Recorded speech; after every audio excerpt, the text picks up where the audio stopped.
days around.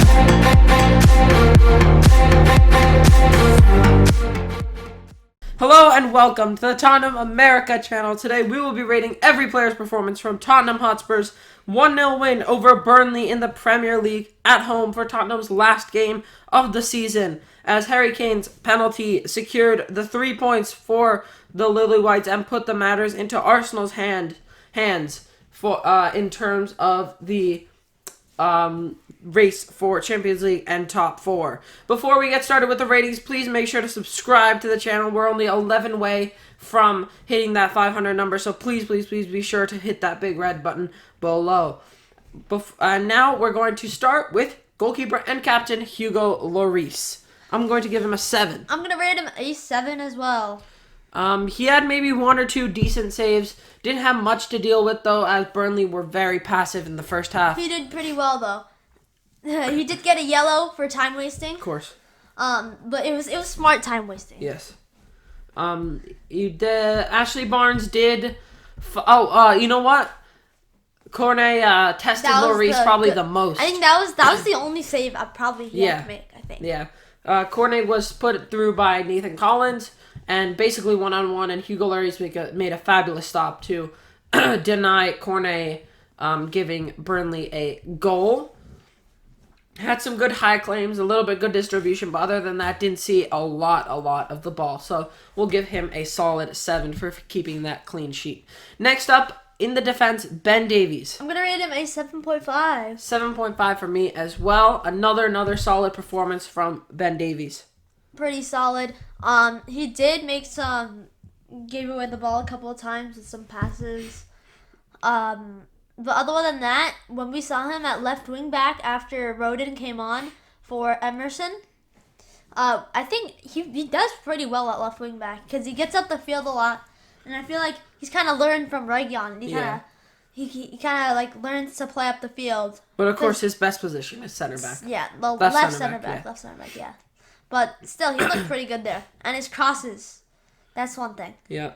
Yeah, pretty good crosses. Way better than Seth. I mean, Seth had really good crosses today, but Davies' crosses are way more consistent than Sessegnon's. Davies also took on 2 shots, long-range shots from outside the box. Neither of them went on target, but of course, why not just... one of them. One on target. That reminded me of the Stoke City one, except it was straight at Pope. Yeah. Next in defense, Eric Dyer. I'm going to rate Eric Dyer an 8.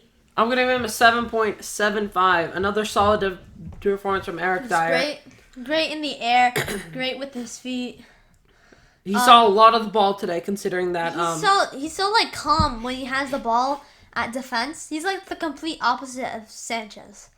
He has the ball, and he always knows what to do with it, and he's always thinking of what he should do. Like, before he gets the ball, he knows where to go. He just has an idea of the field in his head. Yeah. Like all the players do. But I think one thing is because he used to be a defensive mid under Poch. Now he's a center back. Mm-hmm. And I think that helped with his passing and ball control and stuff like that. He did see a lot of the ball today, as we did probably almost, I think, double for Burnley's passes. Let's see. Yep, doubled them. They had 221, we had 566. So, Dyer and Davies and Sanchez, they all saw a lot of the ball.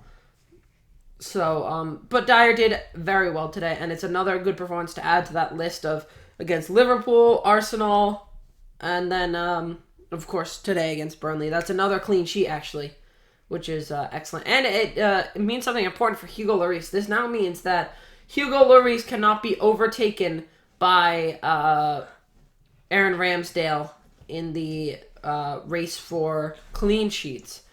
I believe Hugo Lloris now has 15, and that is... He's third in the league now, but Aaron Ramsdale has 12, and since there's only 2 match days left, Hugo Lloris will finish ahead of Ramsdale, and it looks like he'll finish third, unless Edouard Mendy can grab 2 or 3 clean sheets in the next games. I know they have to make up 1.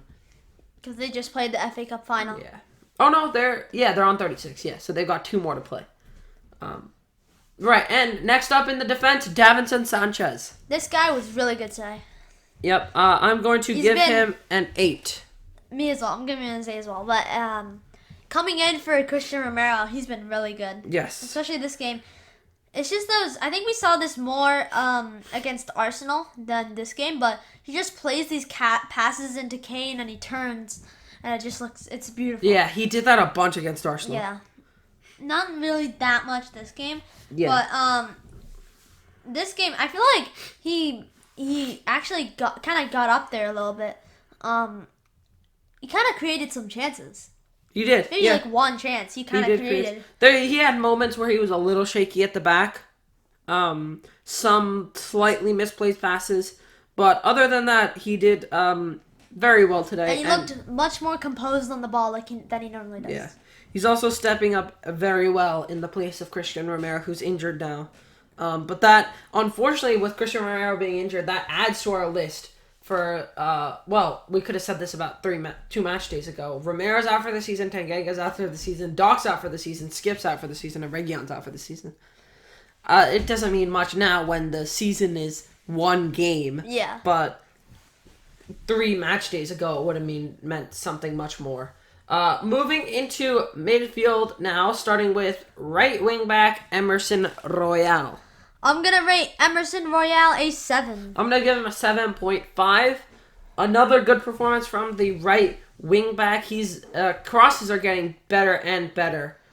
I don't think anyone connected today, but he's really good on just 1v1 duels. On getting the ball first, because every time there's a loose ball, 50-50 ball, he's always the one that looks like that he wants it more. Yeah. And of course he's a South American, so he's gonna get in there. Yeah, and, of course. Yeah. Get physical.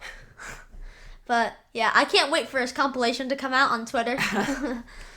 That's going to be fun to watch, as he always releases them after every game. But yeah, Royale's getting much better attacking-wise. He's always been good, solid defensively, but it's always been that attacking part that's been a problem. And today, I think he showed that he's definitely improving a lot in the attacking aspect of the game. After Doc got injured, it's giving him a good chance to show what he can do. Yes. To Conte. Literally the same thing with our other wingback, left wingback Ryan Sessegnon.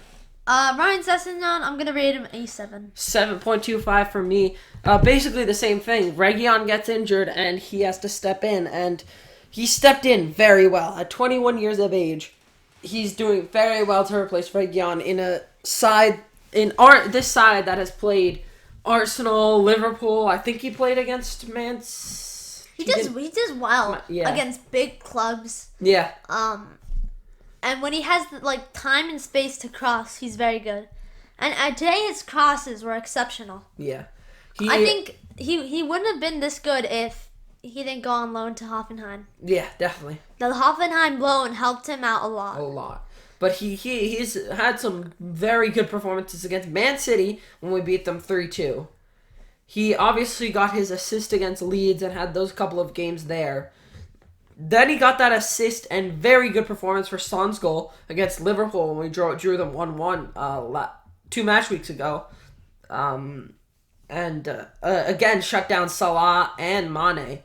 Diaz was really the only front forward with any output. And then he came to Arsenal, kept a clean sheet, and shut down Bukayo Saka. And then he's played today and played another very good performance. So today he was more attacking than defending, because Burnley barely came down his side. But when they did attack, when Burnley attacked, they always came down either the left or the center, mainly through the center. Yeah. Let's move into midfield now, starting with Pierre-Emile Højbjerg. I'm going to rate Højbjerg an 8. I'm going to give him an 8 as well. He's very good today. Both of our center midfielders were very, very good today, moving the ball around very well. Højbjerg won the ball back many times. Had one really long way out shot, but I believe it was blocked. Another thing that was crucial was that 0 times he was dispossessed. Yes. You also sent so many long balls spreading the play around, so that was very crucial from our midfielders to make sure we got the play. He also wide. did very well winning ground duels. Yeah. But getting the ball wide was very important, because against Burnley they were closing us down very fast. He had 9 out of 9 accurate long balls. Yeah. His long balls were incredible today. Yeah, that would tell you something about the way we played basically against Burnley because everyone had a lot of passes. Next up, his center midfield partner Rodrigo Bentancur. I'm gonna rate Bentancur a 7.75. I'm gonna give him an 8.25. I thought he was better than Højbjerg by a smidge. I thought Bentancur, this is probably one of his best performances at Spurs in my opinion. He was active all around the game. He was, passing the ball constantly, getting hold of the ball, winning duels, getting tackles in. Biggest thing was winning headers, I think. Yeah, he did won a very lot well. of His headers are very good. Yeah. Especially on the attacking side. On a corner, he fired one right at Pope. Yeah. Oh yeah, that was actually a very good It was save. like a flick, like a Lucas Moura flick. Little flick. Very good. But it was a good performance from Bentancur and probably, I think, one of his best at Spurs. Let's see, what else has he had that's been this level? Arsenal was pretty good, close to this. 3-1 Leicester City. I couldn't tell you, I didn't watch that match. What was that fully. one? Like his first game. Was it Southampton? Was it Brighton? Brighton. Yeah, Brighton only for 13 minutes. Yeah. No, it was the Southampton where we saw those incredible passes as soon as he came on, made an instant impact. Oh yeah. Remember? Yeah. That was a good performance, judging how much time he had. Yeah. All right, moving into our front three. Now, starting with right winger coming in for Dejan Kulusevski, Lucas Moura. I'm going to rate him a 7.5. I'm going to give him a 7.5 as well. Lucas did well. He had one very good chipped cross at the beginning of the game. He had very good work rate and also runs a lot. And for the first time in forever, he didn't run into people. He didn't give the ball away. And didn't run into people. It was so nice to see because that's exactly what I was worried about. He's basically the opposite of Kulusevski. Kulusevski likes to keep the ball. He doesn't like to run directly at opponents. Lucas Moura's the exact opposite. He will run into the opponent. And most of the time it doesn't work. But today it worked very well. He didn't have to run right into it, but he used his speed and pace to move around them. And that was very important. And he did well to replace Kulusevski, but then eventually did get subbed off for Kulusevski in the 80th minute. Let's check out left winger now, Heung-min Son. I'm going to give him a 7.5. I'm going to rate him a 7.5 as well. He was, I think... He had some good shots. I'd say he was pretty equal with Lucas Moura. Yeah, that's what I was going to say. Very equal with Lucas Moura. He didn't really have too many mistakes. His crosses were woeful, though. Yeah, especially on the free bad. kicks. They weren't great. Yeah. He didn't... to be honest, we should have gone short. Because it's Burnley. True. But I think if he got a little more elevation and it didn't get he got too much dip, I think, on the ball. So it'd go up and then just dip down to the first man. Yeah. Just a little more height to get it over that first man. And you've got Bentancur, you got Dyer, Sanchez, Davies, Kane. Yeah. All those guys in the center of the box waiting for a header. If you just get it over that first man, there's any possibility that one of those guys could get a head onto it because they're physical. And so are Burnley, but... I think we could have beat them out one or here or there. But other than his crosses and set pieces, Son was very good today. Dribbling was great, like it always has been. And last up on the team sheet, goal scorer, game winner, and striker, Harry Kane. I'm going to rate him an 8. I'm going to give him an 8 as well. Dispatched his penalty beautifully. I thought he missed. Yeah, same. I thought he missed. Yeah, I think penalty. Half of the people around the world thought he missed. He put it literally right into the bottom corner, but didn't even hit the post. Literally on the side netting. Yeah, it was right into the bottom corner. It was a ridiculous penalty. It went on the side netting, literally. Yeah. He had some excellent passing range today. Took a lot of shots. I feel like he could have had one or two more goals than he did actually have because, maybe headers I think he could have done a little better on. There were some chances where he could have... His shots were a little wayward, maybe a little more on target. But other than that, I thought he did very well. Especially at the beginning of the game, he was the best. He was definitely throughout the whole game, he was definitely the best out of our 3 attackers. Yeah, definitely. Slightly off topic, but I've just seen that Jared Bowen has scored again for West Ham United. And they're They're 2-0 up against Man City. This could be huge because if Liverpool can get their match done against Southampton, they're back on level terms. And that splits the title race wide open again. And if City win this, then Liverpool have to win. Southampton. Yeah. Otherwise, City will take the title. And, but yeah. it's looking not likely anymore. Bowen has got a double. Wow. That's going to change up the title race a little bit. But that's off topic. Tottenham did the job today. We got the 1-0 win out of the bag. Now it's all up to Arsenal, and they have to lose for us to keep that. First, we definitely want to focus on our game. Yeah, of course. But we can't focus on our game if it's a week away true. and Arsenal play tomorrow. And we're also only 2 points behind Chelsea, so we could move into We third. are. So it also depends on if Chelsea can keep their momentum up. They play Leicester on Thursday. There's a possibility there for drop points. Yeah, we could go. I'm telling you, there's a possibility for drop points. But they'd If they drop points and we win Norwich, we're going into third. they'd have to lose both games. Yeah. And I don't see them losing to Watford. Because they have to play Leicester and Watford. They were in the FA Cup final. So they have to play Leicester and Watford. And I don't see Watford winning against Chelsea. Maybe they can get a draw. Could happen. You never know. Who has the better goal differential? Oh, they do by 20 goals. Yeah, okay. So that's never happening. But yeah, it's all the 3 London clubs are fighting for it here.